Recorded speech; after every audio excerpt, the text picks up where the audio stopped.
In a studio that's in a basement comes the epic story of how two friends changed the future of the movie podcast game forever. The reviews are in. Boys Life magazine gives the High Sci podcast 4.5 acorns. The Daily Bugle says, these guys are super legit.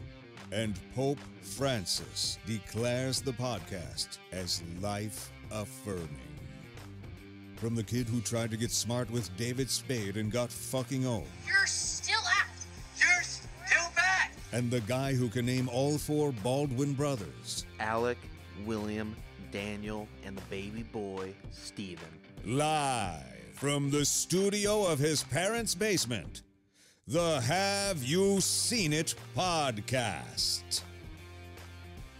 Welcome back to the Have You Seen It podcast. My name is Mason Knight, and sitting across from me is the one and only Cash Kraus. How you doing today, Cash? Oh, I'm doing another day. Another day. Still breathing. Man, I'm so excited. I'm so excited about this new segment that we're doing. Newer now. We've been doing it about a month or so. Yeah. But our Throwback Theater Thursdays, where we just take a franchise or we take an old film and we review it.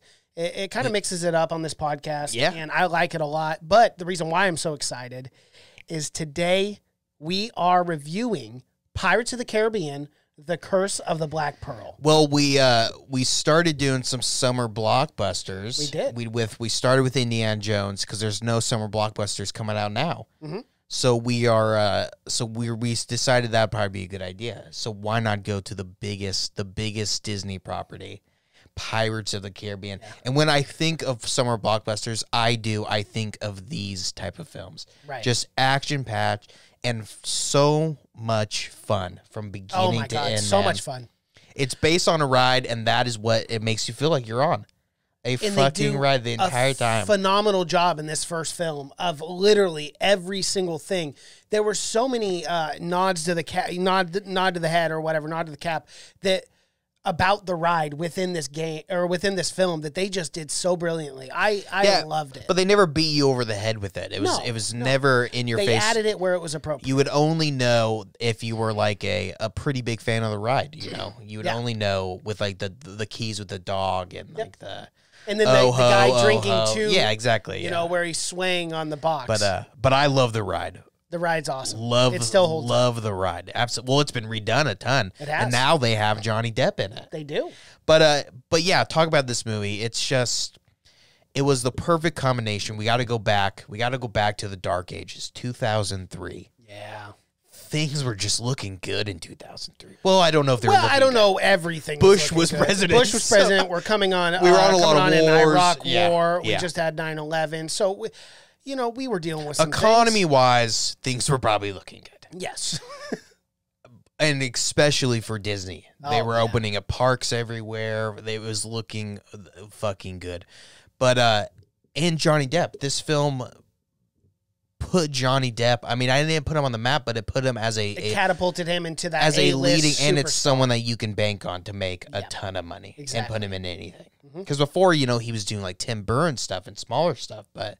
And crushing those roles, too. But this really put him on that superstar status. In 2003, Keira Knightley was 18 years old.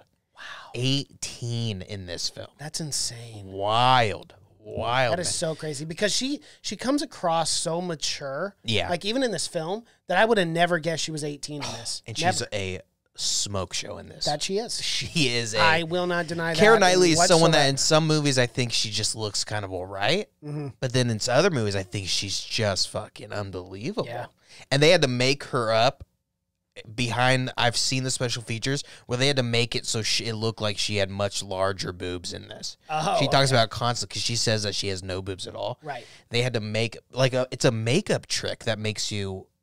Yeah, and apparently from the 50s, there was like whole departments for just this. Are you serious? For just boob makeup. That's so insane. Yeah, but they stopped having to do that, because once people weren't horrible. Right, anymore, and didn't care so much about... but for this, they had to, because they had to make her look like a buxy pirate woman or whatever, so they had to do that. But yeah, apparently 45 minutes of makeup every day just to make it look like she had boobs. She said it was great. Really? She said for once in her life, she and the way she talks like the most like street British. Like she's going the whole entire time. It's like Cockney. She's like, yeah, I never had tits before. That kind of sounds Australian, Yeah. but she's saying tits the entire time. Like, yeah, That's awesome. But yeah, it is. But this film, it was the perfect storm, man. If everything did not go perfect for this film, I do not see it blowing up. Because originally they said it was going to be produced as a direct-to-DVD. Oh my God, that would have been horrible. But everything just goes so right. The score and the casting is and how much money they put into it. Yeah, in those categories we can break down individually. Yeah. They're that good. Yeah. I mean, the music is so iconic. You could play it anywhere at any time, even today, and everyone knows what that is. Absolutely, yeah. But yeah, it's Hans Zimmer, but he just produced some of the records. The guy who did it, but it's Hans Zimmer behind it. He's one of the greatest of all time. Right. But yeah, I'm just saying everything had to be perfect. The effects looked great. If all that wasn't perfect in this film, it wouldn't have been nearly as good if they weren't putting so much money into it, and if the costumes didn't look so good, and if it ever looked like the ships look great, and it never looks like they're shooting on a set or anything. Never. It looks like they're there. If all that didn't, then this would not be one of the most iconic. But it is obviously just a huge piece of pop culture at this point. And dude, I'm telling you, I saw this movie as a 9 or 10-year-old. I must have saw this 30 or 40 times. Yeah. 30 or 40 times. I'm not kidding. It doesn't feel that long ago. I know it doesn't. It doesn't feel 17 years ago. I quoted this film before the lines came up at least 7 or 8 times. I'm not kidding. Oh yeah. Like, it's just this movie just holds up so incredibly well. Well, these are films, and we got to be clear. We're just gonna do the original trilogy, just the 3 that Gore Verbinski directed. Yeah, so we'll be doing Curse of the Black Pearl, which is what we're doing today. Dead Man's Chest, which was the sequel in 2006, and then At World's End in 2007. We will not be reviewing On Stranger Tides or Dead Man Tells No Tales. Yeah, but talk about how going back and watching these films, I looked forward to these films every year that they come out. They were my most anticipated films to watch because they are always so much fun to go see at a theater. It was so much fun because it brought you into the universe, you know? And it's such a fun universe to be a part of. It's with the mix of, it's not realistic pirates, it's a mix of fantasy, and it's just... And there's some great comedy elements to it, but it doesn't go so over the top that it's not believable. It's just a perfect balance and mix of everything. Yeah. Again, and I got to be honest, like, as far as Disney, this, to me, personally, is their greatest, until they made 4 and 5, which weren't horrible, but nonetheless, this was the greatest trilogy, in my opinion, that Disney has ever put together. Oh, yeah, probably. Like, for me, like, I absolutely love these. Yeah, it's... Oh, for sure. I mean, it's one of the greatest, definitely. And it's definitely Disney's darkest film, for sure. It's their first PG-13 film under the Disney banner. Well, yeah, since Small Soldiers, or Toy Soldiers, or whatever that is. That was a long time ago. That was back in the 90s. That was PG-13. Well, they've never had a PG-13. It's always been under Touchstone. Touchstone, and they've released a PG-13 and rated R films under Touchstone, but they've never released a PG-13 until this one. And that's something I always appreciated, even as a kid, is they do not shy away. Again, it's something that works so perfectly, because if this didn't happen this way, then this film would not be as good, where they don't shy away from the violence. They do not. And I remember even as a kid, it's pirates, and they're pirates. It's sword, so it should be very violent and bloody at times. You know, you don't have to have guys getting their limbs chopped off. No, but I'm glad that they showed blood, and they didn't. They stopped doing that in the later ones too, where they really, I don't know, which is disappointing. But they were, and you could tell they're taking a ton of chances with this, with the casting especially. Yeah. But Johnny Depp, man.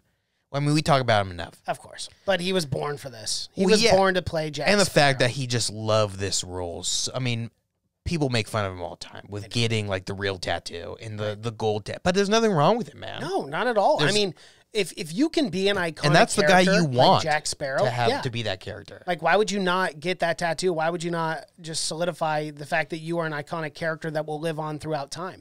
Yeah, and he did a lot. He used to always go to, like, hospitals and shit. And people have always give him shit for being... Because now he's he's half Jack Sparrow and half Yeah, Johnny yeah, Depp. yeah.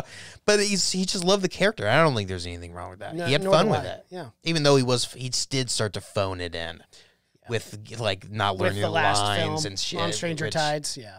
Which, if you're gonna love the role, then love the role. Or no, Dead Man Tell No Tales is when he did that. But again, he was dealing with some Amber Heard shit. That's true. That's very true. He was dealing with a crazy girl, which we should apologize to. No, Yeah, just of kidding. course we got it. We got it. Yeah, well, this is 2003, man. This is pre all that, and It is. the casting of Orlando Bloom. And watching this, I was thinking, why don't we see more Orlando Bloom? He was just in that movie, The Outpost, I think is what it's called. You can rent it, and I've heard nothing but great things about that. But then I remembered he was in fucking the he's in the 2 largest franchises in film history. He's in Lord of the Rings, Yes, and he he's is. in Pirates of the Caribbean. Yeah. That guy doesn't need to be in anything. No, that's why he's you made his money. That's why you only see him once every 10 years. It's because he's He doesn't need to work anymore. No, he's got $1 billion. unreal. And they casted him specifically for his casting in Lord of the Rings. They knew it would draw a ton of people. Oh, for sure. So He's Legolas. I mean, that's such an iconic character. well, and at the time, 2003, Lord of the Rings was coming out right at that time. So this came out after, so they knew immediately. But yeah, he hasn't done much at all. No. But it makes sense. It does. I would never work again. No, nor would I. And he's married to Katy Perry, too. So it's like... Yeah, he's got that to deal with. Yeah. That's probably a handful on its own. Oh, I can imagine. It's probably high energy. Yeah, it is. Yeah, but exactly. I mean, but who steals the show is Jeffrey Rush as Hector Barbosa, Yes. who's just who was so good. They knew they immediately had to bring him back. You had for the to. sequels. And I, you know what? He steals Normally, He's so fucking good. I think he should have been nominated for an Oscar. Yeah. It's so good. It's a great performance. It's really so is. good, man. And it stands out, too. You always... I don't know. I can be honest with you right now. I do not know the names of any other of the villain pirates except Barbosa. That's one I'll always remember because that performance... Well, Davy Jones. Well, Davy Jones. Yeah, but see, again, like, which... who played him? It's Bill great. Nighy. Yeah. Who's fucking great. Yeah, he's in But, Underworld. Barbosa is like the name that I always recognize because he really did. He knocked it out of the park. Well, everything he says, you're hanging on every word. Every time he talks, it's like a fucking monologue. It's a speech. It's and he's so cool too with his long, gross, freaky fingernails. Yes. And it's and also you never know what he's actually really going to do. I mean, even when he had Elizabeth bent over on the thing like he's going to slit her throat. Very good bad guy. Yeah, he's exactly. a very He's like, good bad guy. Oh, why waste things? Yeah. You know, why make it a weight? And then cuts. He says, "Waste not." Waste not. Yes. I love the scene. I love the scene when he goes, "Take a walk," and they all just start fanning out when then, they think Johnny's like, when they think he's tricking him. Yeah, to the boats. To the boats. But the dialogue, that's what I'm getting at, is the dialogue between Jeffrey Rush and Johnny Depp is so good, man. I mean, between those two characters, because they're they're both truly equals. You know, Johnny is, but Jack Sparrow, yeah, he's much better. I mean, he's much more persuasive, but Barbosa, you know. He's always got that ace up his sleeve. Better on the sword, for sure, and he's much more likable. Yeah. People like Barbosa. They do. People don't like fucking Jack Sparrow. No. But I love the intro. I love the introduction. The perfect introduction to Jack Sparrow is him rolling up on the sinking ship. That, I'm telling you, man. As soon as I saw that, I remember even as a kid, I knew, oh, we're in for something special. Yes. And I'll tell you, rewatching this movie, you know, because it has, I'll be honest, it's been probably 3 or 4 years since I've watched the original. And it's always like watching it for the first time. It's so much fun. As soon as that scene came up, I go, wow, this is special. I remember this movie now. It was like I needed a refresher in my mind. But when, you know, Jack Sparrow's coming and the ship's slowly sinking and it's just perfect timing, I go, what a way to introduce Jack Sparrow. Now that we know who he is over the course of 5 films, to introduce Jack Sparrow in that way, there's no better way to introduce him. Well, you knew who he was as soon as you saw him. Yes. As soon as you saw him, you knew who he was. And it's, that's why I don't say this is the perfect film, but I say it's the perfect blockbuster. Yep. Because it hooks you immediately. Yes. With blockbusters, you can't have a slow start. You got to get people in and you got to hook them immediately. And that's what it does. It's from the very moment of them pulling in, you know, Will Turner and like, you know, the smoke and the fog and Mr. Gibbs and whatnot. It starts it off immediately and it doesn't let go. No. It's crazy. I forgot how much is in this film. There's so much. I was watching it, and by the time they get to the island with the treasure, I'm like, Jesus, this thing must be close to over. It's another hour. It's halfway through by the time they get. And there's so much more to like him being stranded on the island and that shit. There's so much. With Elizabeth, and I love that too. Yeah, that seems hilarious as well because she fakes like she's drunk and then burns all the rum, and he's like, "The rum." Well, it's good writing too because he was always telling people this crazy story how of he like got the up. turtles, and then how did you use rope? Back hair. Yeah, I love that part too when Orlando. He's like, oh, that must explain why he's. And he does like it's so funny. And he's like, yeah, stranded for 3 days in the bean sun. But he's like, yeah, that must explain why. It's such a funny like impersonation of him. But yeah, it worked out perfectly. And you know one thing though. I mean, you were bringing up the runtime, which this movie sits at 143 minutes, which is almost 2.5 hours. But at no time in this film, whether the first time I watched it or now, do I get bored with it. It just the pacing of this film for being as long as it is just perfect. It always finds a way to captivate your attention. Yeah, that's why I think it's the perfect blockbuster. Because in most blockbusters that are right around average, critic wise, it's usually there's usually like a lull moment. You know, a moment where you're like, oh fuck this. There's too much talking going on that movie, and that shouldn't be that in a blockbuster. But this doesn't have it, man. No. I mean, and even when they're talking, it's some fucking epic speech, and it's being intercut by like scenes of the skeleton crew, washing the ship and shit like that, which is so. And it's 2003, so CGI wasn't perfect, but it's Industrial Light and Magic who did special effects, and they're the best of the best. And that's what I got to say. This film was made in 2003. Yes. This might be some of the best CGI work I've seen for that time period, hands down. Dude, it holds up even today. Because they know how to use it. They do not. That's something when they use it always in dark lighting, too, which is perfect. And something they knew exactly, that's Jurassic Park X. Very smart when you know your limits. That's something like, especially around that time. And now, it's like people don't get it. They think they can do it in full daylight. It looks, but they don't use it a lot either. No, they use it very sparingly. It's not like they're constantly skeletons. No, it's just to get the mood, to get the point across. But the most beautiful shot where I sat back watching this again and go, how in the hell was this made in 2003? I thought it was so beautiful when. Obviously Barbossa goes, take a walk. And they walk through the water. They walk through the water I in wrote their it down. skeletons. I did too, yeah. It's beautiful. It is literally breathtaking. And then I'm like, wow, this is made in 2003. You've got to be kidding me. Well, and when they're fighting too, when they're going from skeleton to human really quick, because it's just the moonlight. When they go in the moonlight, they turn skeleton. So when they're dipping in and out, and it's changing super fast, looks so good, incredible. But again, it's because they were shooting in dark. You can get away with so much more when you're shooting in dark. But for them to have that kind of foresight, and be like, we know the limits here, so let's just do it. And then later on, 2006, they're able to do that CGI for the full thing, and they don't have to shoot in dark constantly. You gain the Kraken and whatnot, but it looks amazing at that point. It does because the technology caught up. Yep. And, yeah, it looks so good. It looks so good. That big reveal. And two, the writing's awesome as well because, you get that one scene where Jack Sparrow stabs Barbossa, and then Barbossa obviously can't die. We know that as an audience. Yeah. But then, Barbossa takes the sword out and he stabs Jack. And like I remember as a kid being brutal. Like, I remember being like, no, Jack died. Our lead died.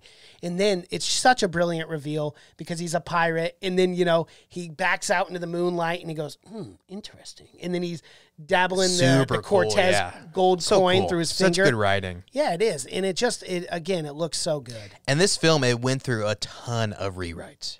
It was a film in the 90s that had no supernatural elements at all. And they said, no, that'd be too fucking boring. Because there's been... this film revived the pirate genre on its own. But yeah, it went through a ton of rewrites, but the writing is so strong, man. It's so good. All the dialogue, too, it really makes you feel like you're in the Caribbean. I had to remember the character name, but Pintel and Rigetti, what comedic element and they don't say timing? the name. No, they never. Yeah. That's why I didn't remember the character names. But Pintel and Rigetti are the two pirates that are on the Black Pearl, the comedic element to this film.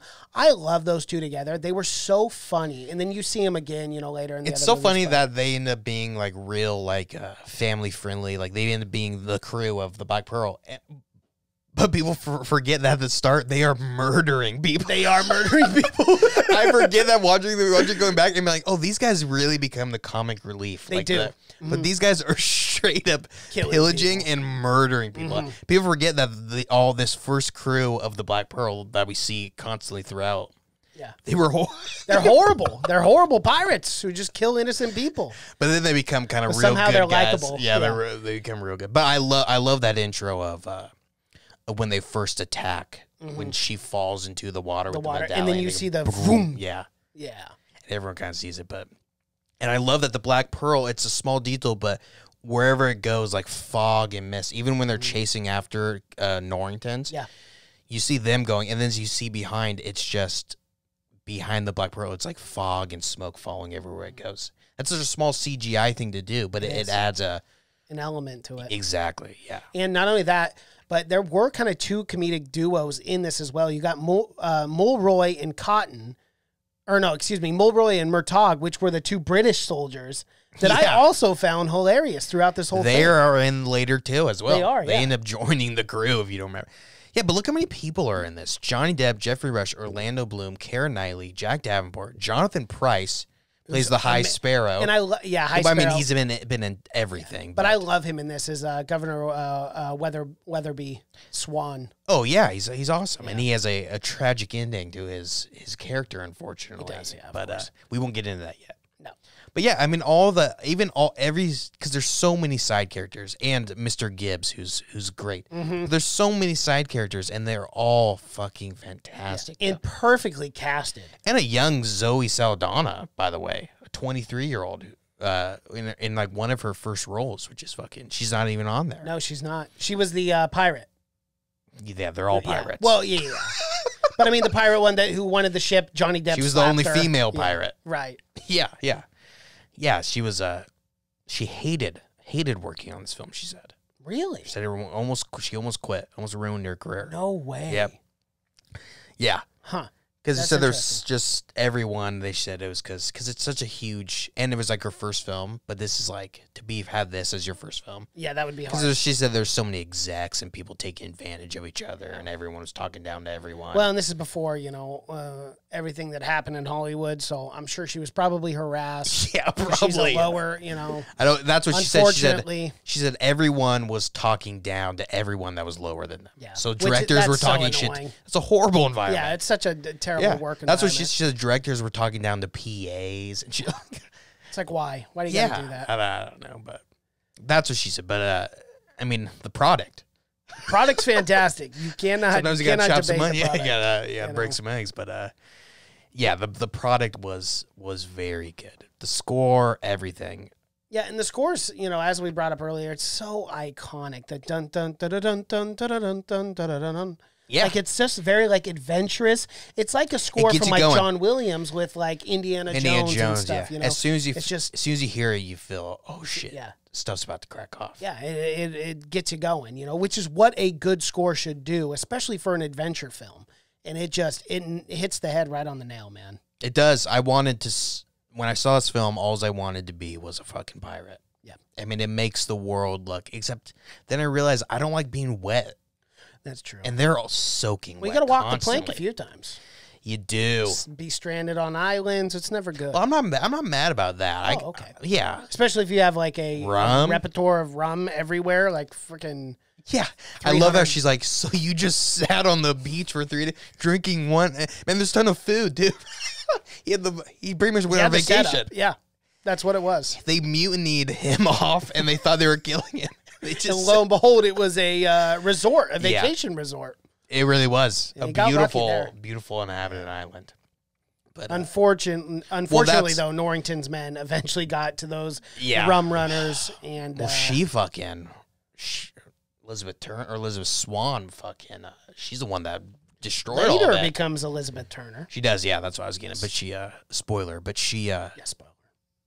But she's the one that destroyed all the rum.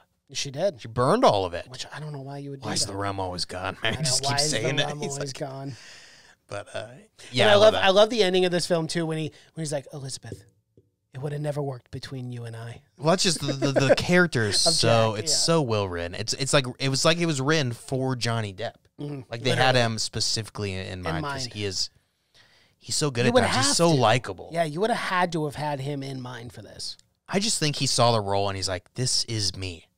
He goes, I'm just give me the pretty role. much a pirate. I mean, this is me. I already wear lost scarves, so I already got the scarf collection. He loves scarves. But yeah, it's just perfect for him, man. This film was made for $140 million. It's a huge budget, Oh my God, ginormous. Made $654.3 million at the box office, being the highest grossing film of 2003. Yeah, grossed $654 million worldwide. Crazy. Half a bill. Cool bill. That's early 2000s, man. That's so impressive. Yeah, and it went on to spawn fucking 4 sequels we just talked about, but 2 pretty decent sequels. Yeah, I would say so. I thought the 2 following they're all pretty fun. good. That's this film, and they're all fun, and they all get even more and more of itself. They become more gritty and darker and more fantasy elements. They go in tenfold. They say, hey, we saw what worked. Let's keep doing it. Let's add a giant octopus. Hey, that's fun. I mean, you can never go wrong there by adding. And if it's pirates, you gotta have a Kraken at some point. You do. You gotta have a Kraken. But yeah, I love it. One of the biggest things, though, one of the biggest disagreements I have on this film, and I could not believe it. It baffled me. I expected to see this film in the mid to high range 90s on Rotten Tomato. What do you think a score like? Because for me, this movie hits on every single mark. It's entertaining. It's fun. The dialogue is great. The storyline is engaging. It's intriguing, and it ends in a very good way, like for the audience. I thought this was awesome. But what do you think a film like this would get on Rotten Tomato? Honestly. Well, I think it's hard for me to be objective about it because I'm very nostalgic about it as well. Yeah, so it's hard for me to say, but I think it would be high 80s. I think I would give it on Rotten Tomatoes. 78%. Yeah, it's a 78%. I couldn't believe that. I think I'm gonna guess that the sequel probably had higher reviews than the original did. That is something I don't know. I think what's the sequel's Dead Man's Tells No Tales, right? Yep. I would guess that one probably has a higher Rotten Tomatoes score. Hopefully. But yeah, no, I mean that's what I'm saying. They're not the perfect film. I mean, it's not Citizen Kane. No, it's not. But for what it's supposed to be, it's exactly it's that. Perfect. Yeah, exactly. Not only that, but it was also nominated for 5 Academy Awards. Johnny Depp, for one, being Best Actor in a Leading Role, right? Best Makeup, Best Sound Mixing, Best Sound Editing, and Best Visual Effects. Which crazy Johnny Depp got an Oscar nomination for this. Yeah. I mean, I think it's a great performance. People in blockbusters, people complain about it's a fucking, I hate when people say action films can never win Oscars. This is a fucking action film. For sure. And he got a nomination for it. That's awesome. That's what beat it out. Okay. I was going to say, what could have possibly beat out Pirates of the Caribbean, Curse of the Black Pearl, visual effects? But Lord of the Rings, Return of the King, that makes a boatload of sense. Oh, you mean no pun intended. You mean the movie that won 11 Oscars? Yes, that one. Yeah, the one that just pretty much they should have just handed all the awards. It was a bad year to drop Pirates of the Caribbean. It was a bad year to drop any movie. Yeah, I mean you weren't going to win. It won at 11. I mean that's insane. That's so many Academy We will Awards. Eventually get to Lord of the Rings. Oh, yeah, we will. We'll get into Lord of the Rings and daunting. The Hobbit probably too, but more specifically. I know. Unfortunately, we'd have to do The Hobbit. Yeah. But we're doing Lord of the Rings trilogy first. We'll have to do it, man. Yeah. But that's, I mean, because you can't say, of course, you can't say much about Pirates of the Caribbean. The thing about it got a 79%? 78. Yep. I've never met someone that said they dislike this film. I guess that's kind of the thing that's baffling to me. How many people gave this a rotten score? I've never ran into score? someone that's like, I just don't like it. Yeah. I mean, just at least the first one.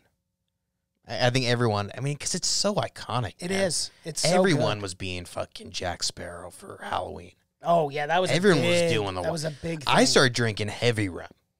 And I was young. Yeah, you were 11. I was probably 10. Not. I was 10. Yeah, that's not good. Yeah, I was on the younger side for sure. But, and it's true, the rum is always gone when you're an alcoholic. Gone. Yes, it is. That is true. You always got to run to the store. But don't run when while you're a drinking. degenerate, yeah, the rum's always gone. Yeah, I look forward to getting into the other two. So do I. Because really like you said, love I this. haven't seen these films for a while, you know? Yeah, it's good to get that little refresher. One little trivia fact that I just came across. This is insane.